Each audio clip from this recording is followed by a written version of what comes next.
Play tonight? Yeah, on play tonight. Yeah, I just, and I think she had some moments too where she pushed it a little bit too much in transition, understanding time and score.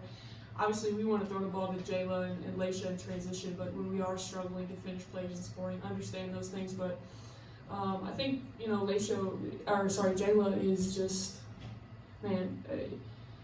growing up, right? Like, we try to tell everyone she had a really, really good summer, good fall. And I don't know if anybody heard this on the post game with Tim, but Jayla can't make shoot-arounds on days like this because we get her to go to class. So she has study hall at 9 a.m. And so talking to her after practice, she said she's the one that comes to me like, hey, let's come in at 8, get some shots up, go to the scout. I think that's just maturity, right? Like, we didn't have to ask her.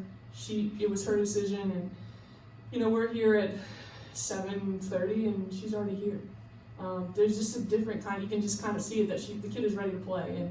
And obviously we played Cass and Madison, heavy minutes, but I think Jayla's going to keep growing.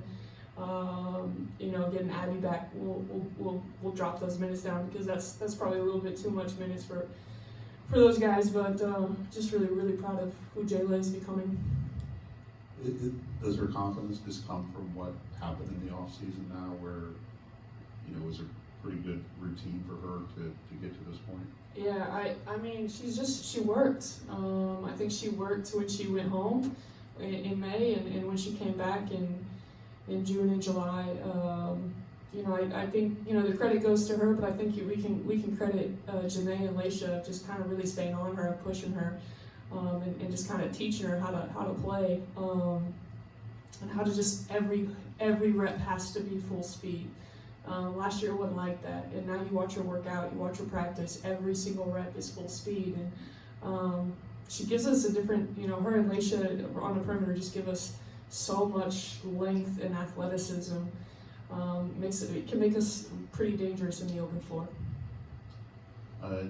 Good to have this kind of test early. I mean, what'd you see out of your team? What'd you learn a little bit about what happened tonight? Well, honestly, I think the first quarter is who we're trying to become. I think that's who we are most days in practice, to be honest. We compete really hard. Yesterday was sloppy. But we never backed down. We kept working hard. We stayed with it, and we kept battling. And I think that's going to be who we are for a little. I think we missed some easy shots. I think Caitlin missed a few inside. I thought Cass had some really good looks that normally go in. I think we executed a nice little set and got Mads a shot, but they never took the lead. And I'm not so sure that would have happened last year. They just kind of buckled in, stayed down in their stance. I thought when we were smart enough, when I was smart enough to put Madison on number 2 in the fourth quarter and sit on her right hand, just kind of slowed the game down for them. But if we can take that first quarter and that fourth quarter, I think that's who we are trying to become. And game 1, November 10th, don't want to play your best basketball right now. Obviously, you want to play well and keep working to get better. But he says 1-0, and we'll keep working to get better. Timeline for Abby? Abby was in uniform tonight, went through game warm-up. I think she's going to go some no contact tomorrow. I think she's got the clear to get in there, and we'll probably go no contact tomorrow, throw her out there on Saturday, but I think there's a good chance that number 23 is in uniform and playing on Sunday. So I know that earlier in the week when you spoke to us, you said that you wanted to focus on defense and getting better defensively, limiting those turnovers. How do you think your team did tonight? Yeah, okay. The second and third quarter not great, giving up 20 points, but 11 points in the first quarter, 8 in the fourth. You hold a team that we didn't know a lot about them. I'll be honest. You went out and got a bunch of transfers that just want to put their heads down and go to the basket and hoop. They've got. Number 4 was an All-American at the D2 level. Number 21 was a transfer, shot the lights out last year. They just lost a returner to an ACL injury, and I think anytime something like that happens, somebody else steps up and plays out of their mind. Number 25 didn't play for them last year. She was out for an injury, so we didn't have a lot of tape on her. She hit four outside shots 2 years ago, and she comes out and hits them all. Just kind of that, first game for them, but for the most part, I thought when we asked them to do certain things, we did it okay. Like I said, November 10th, we have a very, very long way to go, but proud of our group for staying together when it could have gone the other way when we missed some easy opportunities. Yeah, because that camaraderie in the second and third quarter were really noticeable from everybody's eyes, that you guys just never gave up and you just kind of kept going, because it got really, really close there for a period of time. Yeah, it did. Too close. But they never took the lead, and we found a way to win the third quarter, and that's what needs to happen. But I credit Ricky and Ava. I thought they were great off the bench, really cheering and being there for Caitlin. I thought Cass's defense in the help side when they had non-shooters in was superb, but I thought our bench was really engaged, even the ones that didn't play. And we just told them in the locker room, stay with us. It's a long season. We're still trying to figure out where all the pieces fit together, how we can play them all together, and if we can keep learning with wins, we'll take it. Speaking of Caitlin, she had a great night tonight. Can you talk about her performance? Yeah, I just kind of expected from her. I think she came out and scored 10 points early in the first quarter. She hit a three. She hit a couple threes on one off of just a UCLA action. She popped it. She sits the ball screen and pops it. Go inside to her. I think late in the game she got tired a little bit, and we've got to do a good job of maybe getting Ricky in and giving her some minutes to so her and Caitlin can kind of be that 1-2 punch for us. But just feel so confident throwing the ball to her, and I got a good strong feeling that she missed some shots that she's going to make most nights. Katie, after the start on Sunday in the exhibition, did you really harp on that to the girls of starting fast today? Yeah, I don't think I had to say anything. I think that they knew that. I think they wanted to come out with some energy and really show, Purdue fans what we're trying to be and who we're trying to become.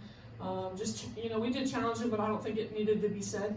I think they came out with crazy amount of energy. I thought Janae's offensive rebounding set the tone. I think Leisha scored one off the first possession, and Caitlin comes out. And then at halftime we just challenged them. When we're missing shots, our defensive intensity can't leave us. Our offensive end can't fuel our defensive end, and that kind of happened in the second and third quarter. But in the first and the fourth, our defense was fueling our offense. And once I keep saying that, once we figure that all out, but we got a group that can if we can find a way to put it together for 40 minutes, we're going to be a tough out.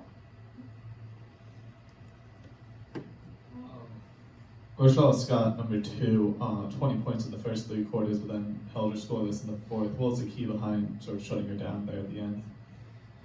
My dumbass finally put Madison Layden on her. I mean, that's what it came down to. I think, we were switching 1 through 4 at the time, and finally we just told Madison stay on her, sit on her right hand, make her go left, and that's exactly what we did. I think we went zone out of possession. He called timeout. We went zone, and she got a clean look, but I think we had finally disrupted her rhythm, and I think the credit goes to number 33 there.